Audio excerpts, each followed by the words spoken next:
की एक कुटुंब पूर्णपणे उद्ध्वस्त झाले, एक माणूस मेलाय आणि तो ह्या येस बँकेच्या अधिकाऱ्यांमुळे मेलाय. जर या अहमदनगरमध्ये योग्य न्याय नाही दिला तर पुणे शहरामध्ये जे येस बँकेचं मुख्यालय आहे त्या मुख्यालयवाल्यांनी इथून पुढं पोलीस बंदोबस्त आपल्या ऑफिसच्या खाली ठेवावा आणि नाही तर मग पुढचं काय होईल. आज फक्त स्प्रे घेऊन आलो आहे, नंतर येताना हातोडा घेऊन येईल आणि मग नंतरनं जे काय होईल ते सगळा महाराष्ट्र बघेल.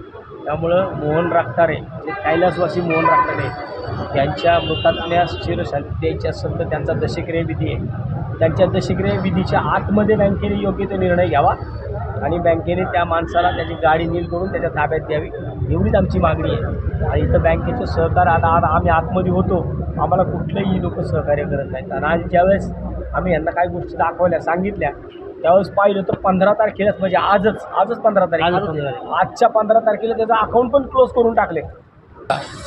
क्लोज असल्यामुळे बँक स्टेटमेंट निघणार प्रॉब्लेम आहे. बँक स्टेटमेंट निघत नाही आहे. अकाउंट क्लोज का केलं?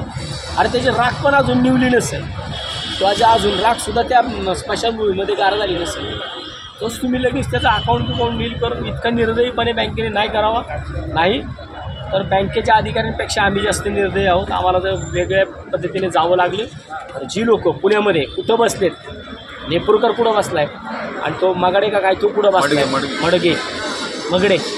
मगडे कुठं बसला आहे, जिथं बसलेलं असतं ना तिथं उकरून काढणार आम्ही.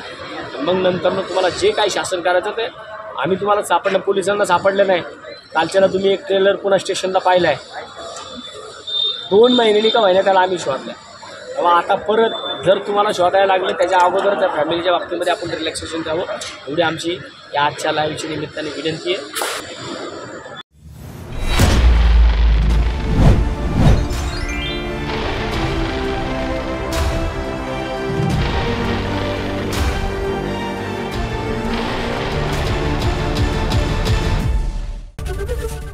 एबीपी माझा, उघडा डोळे बघा नीट.